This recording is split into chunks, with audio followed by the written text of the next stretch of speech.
Welcome to Easy English Conversations, where you can listen, practice, and feel more confident speaking English.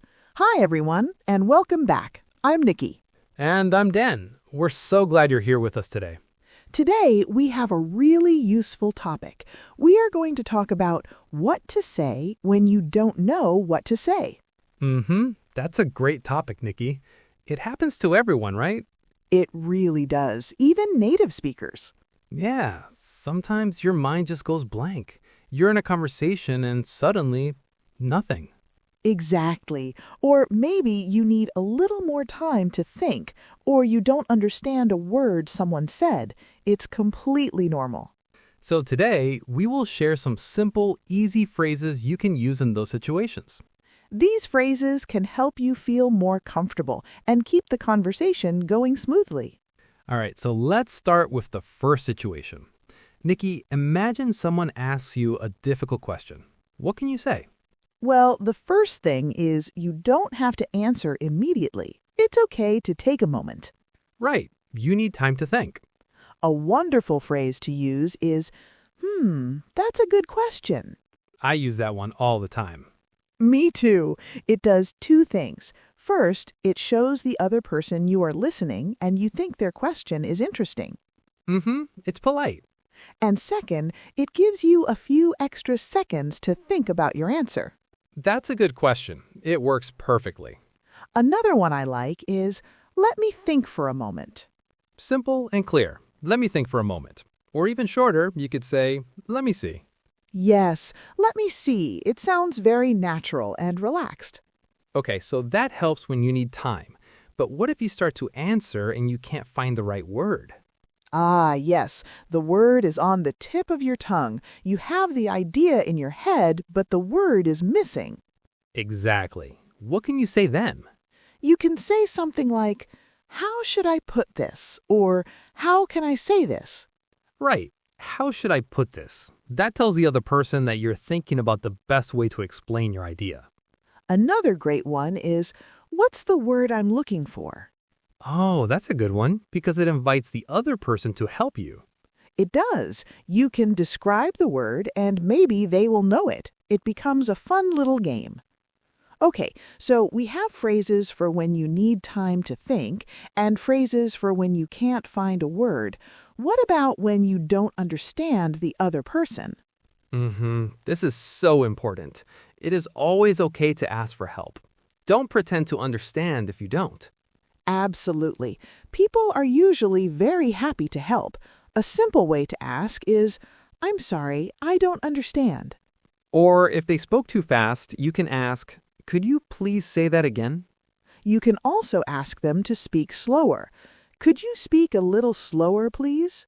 Yes, and people will not be angry. They will be happy that you are trying so hard to understand them. What if there is just one specific word you don't know? Then you can ask, what does the word mean? For example, what does conversation mean? Or even just, what does that mean? It's a perfect way to learn new vocabulary. It really is. Asking questions shows you're interested and engaged. It's a very positive thing to do in a conversation. You know, I have a story about this. Oh, a story. I'd love to hear it. A few years ago, I was traveling in Australia. Okay. And I was at a cafe and I met a local person. He was very friendly. He was telling me about his day. And at the end of our talk, he said, all right, mate, see you this Arvo. Arvo? A-R-V-O? Yes, Arvo. I had no idea what it meant. My mind was completely blank. I just stood there and smiled and nodded. Oh no, what did you do? Well, for a moment, I said nothing. I felt a little embarrassed. I didn't want to look weird. I understand that feeling. But then I remembered it's okay to ask. So I took a breath and I said, I'm sorry, what does Arvo mean? That's brave. What did he say? He laughed a friendly laugh and said, oh, sorry, mate. It means afternoon. In Australia, Arvo is a very common slang word for afternoon. Afternoon? Oh, that makes sense. See you this afternoon. Yeah, and after I asked, the conversation was great. I learned a new word, and we had a good laugh about it. It was so much better than just pretending to understand. That's a really great story, Dan. It shows that it's okay not to know everything. The important thing is to be curious and to ask. Exactly. The goal of a conversation is connection. It's about sharing ideas and feelings with another person. It's not a test. You don't get a grade. You don't have to be perfect. And using these small phrases like, let me think for a moment, or what does that mean? It makes you more human. It makes the conversation more real and authentic. I agree. It can feel scary to say, I don't know.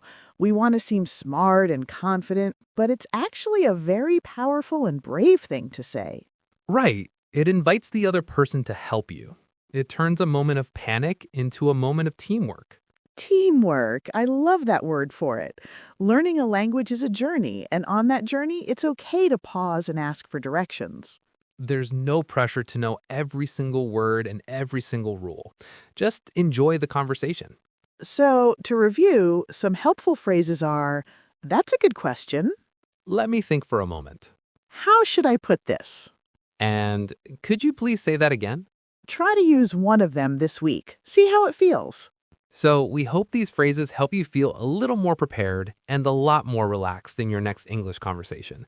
You know, Dan, your story reminds me of another situation where people often don't know what to say, small talk. Yes. Remember to be kind to yourself. Every conversation is good practice. You are learning and growing. Oh, that's a perfect example. Small talk can be really stressful for language learners. You want to be friendly, but you worry about what to say, especially with a new person. Exactly. A great tip for small talk is to talk about your immediate surroundings. For example, if you are at a party, you can say, "This music is great," or "The food looks amazing." That's a great tip. You're talking about something you both can see and experience. It's a shared context. That's much better. It invites a longer answer and makes the conversation more interesting. Let's talk about another tricky situation. What if someone says something that you don't agree with? Disagreeing can be scary in a new language. Yes, you don't want to sound rude or aggressive. It's a real challenge. You want to be honest, but also polite.